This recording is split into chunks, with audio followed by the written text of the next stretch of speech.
Franchement, si tu es sur cette vidéo aujourd'hui, c'est pas un hasard. Dans quelques secondes, je vais te révéler des infos exclusives sur l'Afrique et le mode que personne d'autre n'ose dire, mais seulement si tu restes jusqu'à la fin. Dans cette vidéo, nous revenons sur une actualité majeure. Alassane Ouattara dépose officiellement sa candidature pour les prochaines élections. Une décision qui suscite débats, réactions et interrogations à travers tout le pays.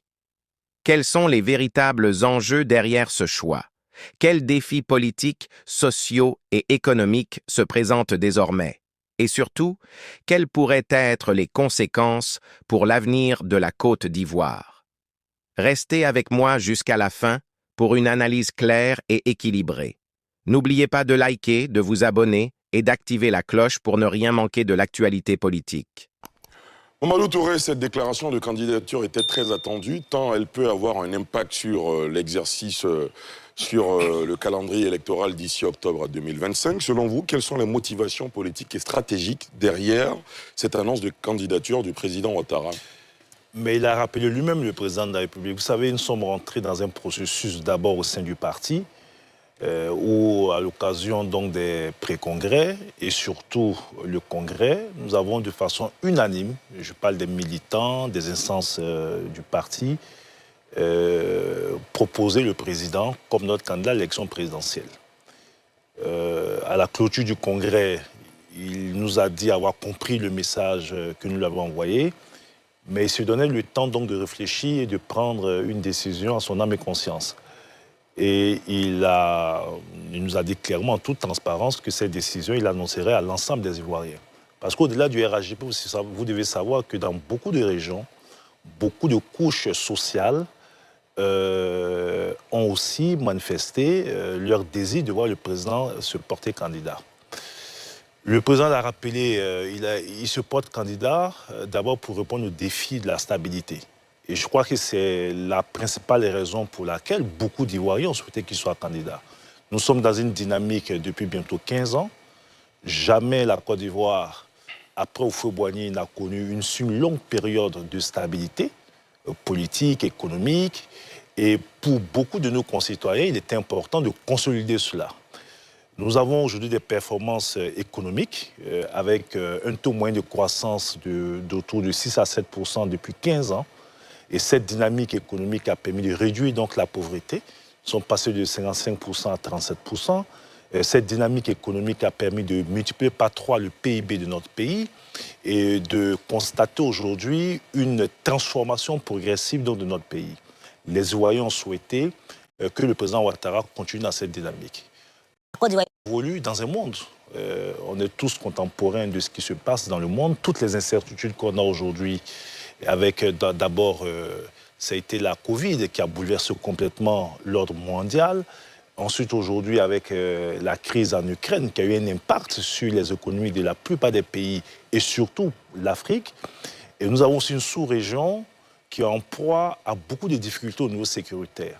Et la Côte d'Ivoire a ce défi, puisque nous sommes aujourd'hui entourés par quelques pays et qui malheureusement sont victimes donc d'instabilité, souvent liée au terrorisme. Alors, dans ce contexte mondial, international et sous-régional, beaucoup d'Ivoiriens ont estimé qu'il avait le leadership nécessaire, l'expérience nécessaire pour conduire pendant 5 ans notre pays et prémunir donc notre pays contre tous ces fléaux et défis. Voilà un peu. Et le président a répondu à cela en toute transparence.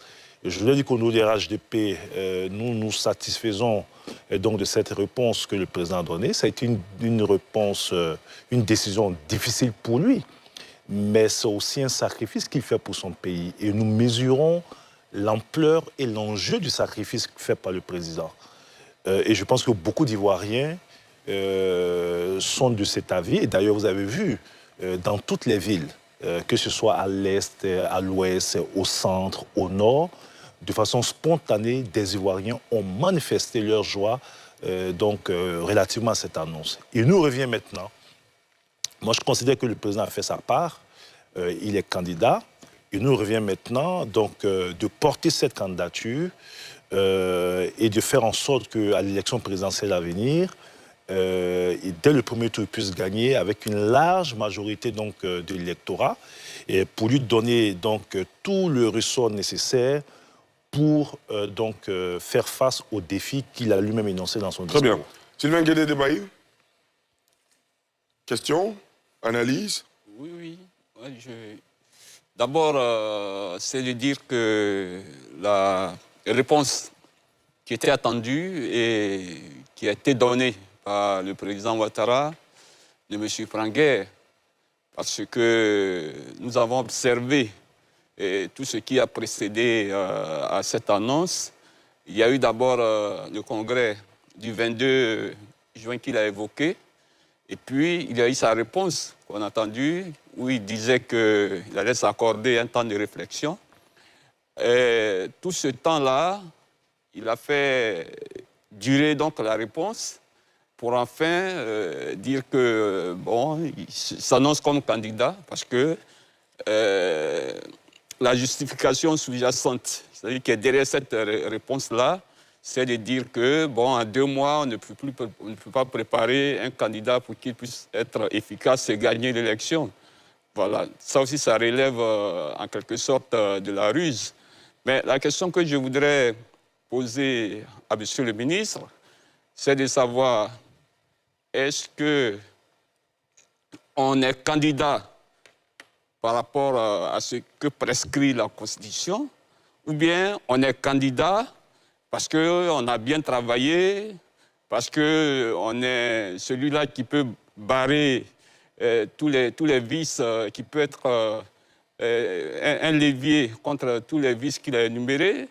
On est celui-là qui peut être, n'est-ce pas, mener à bien la politique monétaire, etc. On est candidat pour cela, ou bien on est candidat par rapport à la Constitution. Parce que la Constitution ivoirienne prescrit que le mandat présidentiel, c'est 5 ans, renouvelable une fois. Et lui-même, il a eu à le répéter à chaque fois. On en est aujourd'hui à une 4e candidature, qui n'est pas un 4e mandat pour le moment. Parce qu'il prétend, il aspire à un 4e mandat, mais il peut ne pas l'avoir aussi. Alors, ma question est celle-là. Est-ce qu'on est candidat par rapport à la Constitution, mais parce qu'on a bien travaillé? Sinon, Foué-Boigny ne serait jamais parti. Mais il est mort, en fait. Il n'a pas S'il vous plaît, s'il vous plaît. Mamadou Touré, réponse, allez-y. D'abord, lui dire qu'il n'y a pas de ruse avec le président Alassane Ouattara. Et il ne faut pas réduire les enjeux à un simple scrutin présidentiel. Vous savez, dans ce monde, il y a beaucoup de présidents qui sont devenus présidents de la République et qui se sont avérés des mauvais présidents, n'étant pas à la hauteur donc, des aspirations des populations. On en a eu en Côte d'Ivoire. Donc tout n'est pas l'élection présidentielle. L'enjeu va au-delà de l'élection présidentielle. L'enjeu, c'est exactement ce que vous venez de dire et ce que le président Ouattara a dit. On est candidat et on veut être président pour apporter des réponses aux préoccupations des populations. On est candidat parce qu'on veut apporter la sécurité aux populations. On est candidat parce qu'on veut apporter un mieux-être aux populations. Donc l'élection n'est qu'un mécanisme démocratique qui nous permet d'avoir cette légitimité pour mettre en œuvre donc, tous ces projets. Donc il n'y a pas de ruse. Ce n'est pas une question de préparer quelqu'un en 2 mois, ça va largement au-delà de ça. La Côte d'Ivoire a besoin d'un leadership éclairé pour faire face aux défis que j'ai énumérés et qui sont contenus dans le discours du chef de l'État.